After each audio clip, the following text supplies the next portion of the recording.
करहु सदा शंकर पद पूजा, नारी धर्म पतिदेव ना पूजा।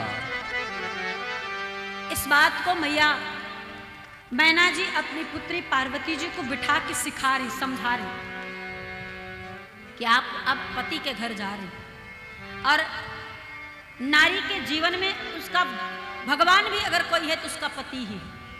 तो पति को भगवान समझकर पूजना और परिवार को देवता समझकर रखना, घर को मंदिर समझकर रखना। घर वो मंदिर है, उसमें रहने वाले सब देव हैं और आपके पति आपके परमात्मा। ये सुंदर सिखावनी दे रही, नारी धर्म को बता रही, स्त्री के धर्म को सिखा रही। शिव के ही चरणों में सदैव पड़ी रहना, शिव के ही चरणों में सदैव सेवा करना ही तुम्हारा परम कर्तव्य है। ये बात तो मैया अपनी पुत्री को समझाकर भेज रही, लेकिन इस बात को सबको समझना चाहिए, हर स्त्री को, और स्त्री ही नहीं पुरुष को भी। यदि शास्त्र ने पति को देवता कहा है तो स्त्री को भी देवी कहा है। ध्यान दें, अगर शास्त्र ने पुरुषों को या पति को देवता बताया है, नारी धर्म पति देव न दूजा, तो देवी स्त्री को देवी भी बताया है। और ये आप बात गांठ बांध लीजिएगा, जिस घर की बेटी बहुएं रोती हैं, जिस घर की बेटी बहू रोती रहती है, उस घर में कभी भी बरकत नहीं होती। लक्ष्मी अपने आप रूठ कर चली जाती है, क्योंकि आपके घर की लक्ष्मी पहले से ही रो रही है। जो घर में आपकी बैठी हुई हैं, जो लक्ष्मी स्वरूपा आपकी बेटी है, आपकी बहू है, वो आपके प्रताड़ना से पहले से ही रो रही है। तो वो लक्ष्मी भी यही सोचती, जब तू अपने घर की लक्ष्मी को प्रसन्न नहीं रख पा रहा तो मुझे कैसे संभाल पाएगा, मुझे कैसे रख पाएगा। इसलिए वो भी आपके घर को छोड़कर चली जाती हैं। इसलिए घर की बहू बेटियों को रुलाना नहीं चाहिए, उन्हें कभी कोई पीड़ा नहीं, कोई कष्ट नहीं देना चाहिए महाराज। ये दोनों के लिए, पति के लिए भी और पत्नी के लिए भी, ये दोनों के लिए नियम है। अब पति देवता कह दिया गया, मानस ने कह दिया कि पतिदेव न दूजा। अब आप इस शब्द को पकड़े और मंदिर में देवता बनकर बैठ जाए तो क्या जीवन बीत पाएगा? आप बताइए, धूप अगरबत्ती लेकर पत्नी आरती उतारती बैठी रहे, आप मंदिर में देवता बनकर बैठ जाओ, तो क्या संभव है जीवन यापन होना? देवता किस लिए कहा गया जानते हैं?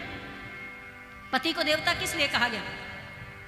पिता के घर के जाने के पश्चात एक बालिका जब पत्नी बनकर जाती है, जिस घर में जाती है, कारण पति बनता है। पति के कारण ही आती है, क्योंकि उनसे उनका ब्याह हो जाता है। ब्याह के बाद पति के साथ पति के घर आ जाती है। अब उस पत्नी को कभी भी किसी भी वस्तु की आवश्यकता पड़ती है तो किससे कहती है? आप बताइए, किससे कहती है? कोई वस्तु से अगर चाहिए, कुछ उसे किसी वस्तु की आवश्यकता है तो वो किससे निवेदन करती है? आप सब तो स्त्री हैं, बताइए किससे निवेदन करते हैं? ससुर जी से, सास से, देवर, ननद, जो भी घर में जितने भी सदस्य हैं, उन सबसे करती है कि पति से कहती है? हाँ, पति से कहती है ना। कोई वस्तु चाहिए, किसी भी चीज की जरूरत है, स्वयं तो नहीं जा सकती, लेकिन पति से कहती है हमको ये वस्तु चाहिए, इस वस्तु की आवश्यकता, लाकर पति देता। कोई बहुत कष्ट जब होता है मन को, कोई दुख जब मन को होता है, तो वो दुख, वो कष्ट किससे कहती है? सिर्फ पति से। एकांत में बैठ करके अपने पति से अपने दुख की चर्चा करती, सबसे नहीं बोलती, सबसे नहीं बताती कि मुझे ये समस्या है, मुझे ये कष्ट है, मुझे ये दुविधा है, मुझे ये पीड़ा है, मुझे ये दर्द है। ये बातें सबसे नहीं बोलती, सिर्फ पति से बोलती और किसी से नहीं बोलती। और उसे हर वस्तु लाकर देने वाला पति होता है, उसके दुख को दूर करने वाला पति होता है, उसकी समस्याओं का समाधान ढूंढने वाला पति होता है। और देवता के सामने हम क्या करते हैं? मूर्तिकार परमात्मा के सामने जाते तो हम क्या करते हैं? उससे ही मांगते हैं कि भगवान मुझे ये चाहिए, भगवान मुझे वो चाहिए, मुझे इस वस्तु की आवश्यकता है, मुझे उस वस्तु की आवश्यकता है। हम भगवान से मांगते हैं कि नहीं? और जब हमारे मन में कष्ट होता, दुख होता है, संसार के किसी संबंध से जब हमें पीड़ा होती, तब भी हम भगवान के सामने ही जाकर खड़े होते और भगवान से बताते, भगवान मुझे ये कष्ट है, ये पीड़ा है, ये दुविधा है, ये दुख है, ये समस्या है। भगवान से ही कहते हैं, किसी और से कहते हैं? जिस तरह से जब तक विवाह नहीं हुआ हम भगवान से अपनी सारी दुख दुविधा कहते हैं, सारी वस्तुएं मांगते हैं, उसी प्रकार से विवाह के बाद एक पत्नी अपने पति से मांगती, इसलिए पति देवता कहा जाता है।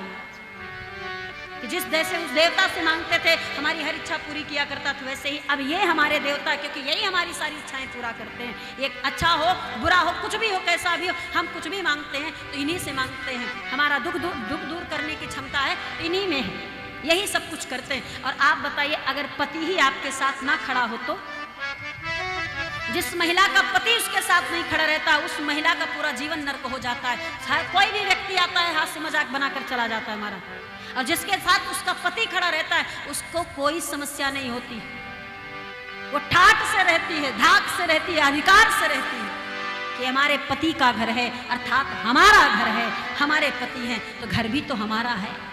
और वो अधिकार के साथ उस घर पर कब्जा करके रखती है, अधिकार के साथ उस घर में सेवा पानी सब कुछ किया करती है, हर्ष के साथ प्रसन्नता के साथ उस घर में निवास करती है। लेकिन अगर पति ही साथ ना खड़ा हो, पति ही साथ ना दे रहा हो तो उस स्त्री का जीवन बद से बदतर बन जाता है। परिवार में हमारा हर इंसान उस स्त्री को प्रताड़ित करता है, जिसका जो मन किया जब मन किया जैसे मन किया आकर बोल कर चला जाएगा, मार कर चला जाएगा, पीट कर चला जाएगा। इसलिए पति को यदि देवता कहा गया है तो इसलिए नहीं कहा गया है कि तुम मंदिर में बैठकर पूजा करवाओ, इसलिए कहा गया है कि अब उस स्त्री का पूरा जीवन आपके हाथ में है, आप उसे सुरक्षित रखें, संचालित करें, आप उसके देवता हैं। इसलिए आपको देवता की उपाधि मिला हुआ है महाराज, इसलिए आप उसके देवता हैं। आप देवता बने तो उसके मन के देवता बने, उसके मन को समझे, उसके बातों को समझे। पत्नी पति के बिना बोले समझ जाए, पति बिना कहे पत्नी को समझा दे, ये रिश्ता पति पत्नी का हुआ करता है। अनबोलता रिश्ता पति पत्नी का होता है। भरी सभा में बैठे हैं, भरे परिवार में बैठे हैं, पिता बैठी है, माँ बैठे हैं, हो सकता है पति संकोच में ना कह पा रहा हो, कुछ कहना चाह रहा हो आपसे ना कह पा रहा हो, तो आप श्रेष्ठ पत्नी होने के नाते उनके ना कहने पर भी उनको समझकर, उनके भाव को समझकर उनकी इच्छा को पूर्ण कर दें, वो श्रेष्ठ पत्नी का लक्षण है। ऐसा कभी कभी होता है कि कोई बात है जो वो नहीं कह सकते, नहीं कह पा रहे हैं, तो ऐसे स्थिति में आपको समझना चाहिए। आपको उनके ना कहने पर भी, राम जी केवट के सामने खड़े, उतराई नहीं हाथ में, संकोच होने लगा, अब क्या करूं, ये सेवा किया, नौका चला के पार किया तो मेरा दायित्व तो बनता है कि मैं इसको उतराई कुछ दूं, लेकिन मेरे पास नहीं, मैं क्या करूं। राम जी सोच रहे थे, जानकी मुद्रिका उतार कर दी, रघुनंदन दे दीजिए, संकोच मत कीजिए। जानकी समझ गई कि राम जी यही चाह रहे थे कि इनको कुछ चाहिए उतराई देने के लिए। राम जी ने नहीं कहा जानकी मुद्रिका दे दो, मेरे पास कुछ भी नहीं, कहे थे राम जी, है कहीं प्रमाण, लेकिन जानकी राम जी के मन की बात को समझ करके सीएपीए की ही जान निहारी, अपने पति के हृदय की बात को समझ करके मुद्रिका उतार के दी कि प्रभु आप उदास निराश और संकोच में मत जाइए, ये मुद्रिका दे दीजिए उतराई में, जब तक है तब तक चलेगा। ऐसी पत्नी होनी चाहिए, ऐसी सिखावनी देकर के मैया भेज रही है। और सब हर एक पति पत्नी के जीवन का यही शैली जीवन जीने की होनी चाहिए, जो सिखावनी आज मिल रही है। थोड़ा आप समझिए, थोड़ा वो समझे, सामंजस्य बनाइए, समझौता कीजिए, थोड़ा आप सुने, थोड़ा वो सुने, थोड़ा आप समझे, थोड़ा वो समझे, तब जीवन सुंदर होगा। आप अपनी ठान कर बैठ गए और वो अपनी ठान कर बैठ गए तो महाराज चलने वाला नहीं है, फिर तो कदापि नहीं चलेगा। आपको उनकी प्रसन्नता का और उनको आपकी प्रसन्नता का ध्यान रखना पड़ेगा। पत्नी जो होती पूरा दिन काम करती रहती, आप ध्यान दिए होंगे माताएं, आप अक्सर आपके जीवन में घटता होगा, भोजन बनाई 15 लोगों का, सबको भोजन करा दी, अंत में अपना खाती, और अगर कम पड़ गया, अपने लिए भोजन कम पड़ गया तो वो नहीं बनाएंगी, वो जो है उसी को खा के सो जाएंगी, नहीं है तो फिर भी सो जाएंगी। लेकिन अगर घर का कोई सदस्य भूखा है, किसी को एक रोटी भी कम पड़ गई, तुरंत आटा गूंथ कर फिर से रोटी बनाती, अपने लिए वो जीती ही नहीं है, उस परिवार को अपना जीवन समर्पित कर देती। बच्चा से वृद्ध तक हर एक व्यक्ति के समस्त कार्यों को अपने मन में रखा करती, कब कहाँ किसको कैसी किस जगह पर आवश्यकता पड़े वो सबको देखती हैं। उसको भी तो देखने वाला कोई होना चाहिए कि नहीं, आप बताइए। जो 15 लोगों की इच्छाओं को पूर्ण करने में लगी रहती पूरा दिन, सुबह 4 से रात 11 तक, उसको भी समझने वाला उस परिवार में कोई एक तो होना चाहिए। और कोई समझे ना समझे, जब पति नहीं समझता महाराज तो बहुत कष्ट होता है। कोई समझे ना समझे, कम से कम उसको तो सुनना समझना चाहिए, कैसी हो, भोजन की कि नहीं की, कोई पीड़ा है, कोई कष्ट है, पति को पूछने में क्या जाता है, कौन सा धन लग रहा है महाराज इसमें। आपके सुख दुख में सहभागिनी बनकर के खड़ी रहती हैं, उनके सुख दुख में आप भी अगर तत्परता से खड़े रहेंगे तो जीवन बहुत सुखमय होगा, बहुत आनंदमय होगा महाराज। कभी भी कोई भी किसी भी प्रकार का संशय मन में ना आने पावे। यदि आपके मन में संशय आया तो पूरा का पूरा संबंध खत्म हो जाएगा।